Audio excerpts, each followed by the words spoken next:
Ontario's COVID-19 rules are fast disappearing, and I think most people are perfectly happy with that. I know I sure am.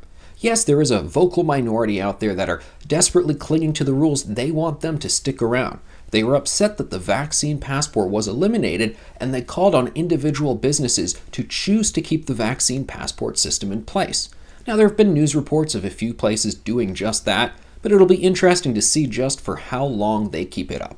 Now, I know we can look at polling figures and say this number of people wanted the rules gone, this number wanted them to stay, but I think even the people who said, yes, we think masks should stay in place or what have you, well, I think if you really drill down, you'll find that the ferventness with which they stick to those views probably isn't that strong. I mean, they were saying, yeah, keep the mask rule in place, but then if you eliminate the rule, it's not like they're going to be angry, they're going to be upset, freaking out about it. I think they go, oh, okay, the mask rule's gone, fine, I'll stop wearing the mask. I think the actual percentage of people who are really clinging to these rules is much smaller. And here's the thing, when we talk about these rules, let's remember these are mandates, mandating that everybody must follow these rules. We're not suddenly saying it is illegal to keep wearing a mask. You always have that choice. You know, one of the things that's always frustrated me about the various phrases we use in Ontario when we talk about COVID rules is we talk about the chief medical officer's recommendations.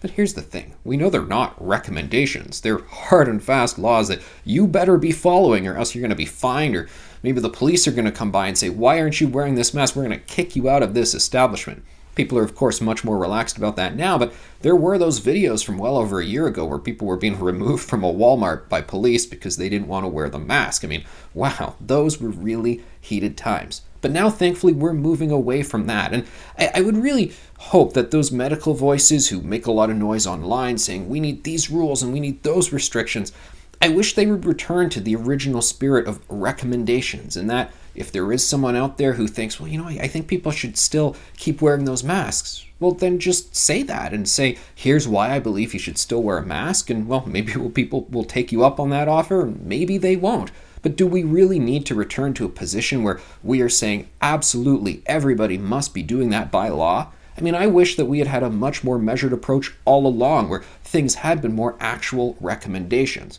Because the truth is, in many jurisdictions where they don't say mandate masks, at certain periods throughout the past 2 years, well, many people did wear masks. In some cases, a majority of people still wore masks. We just didn't freak out over the fact that there was 10 or 15 or 20% of people who didn't want to wear the masks. There was choice. And I wish we had given people a bit more choice, a bit more breathing room all throughout all of this. It's nice to see Ontario's COVID-19 rules are finally going away, and like I said, I think most people are just going to be happy to see things finally return to normal.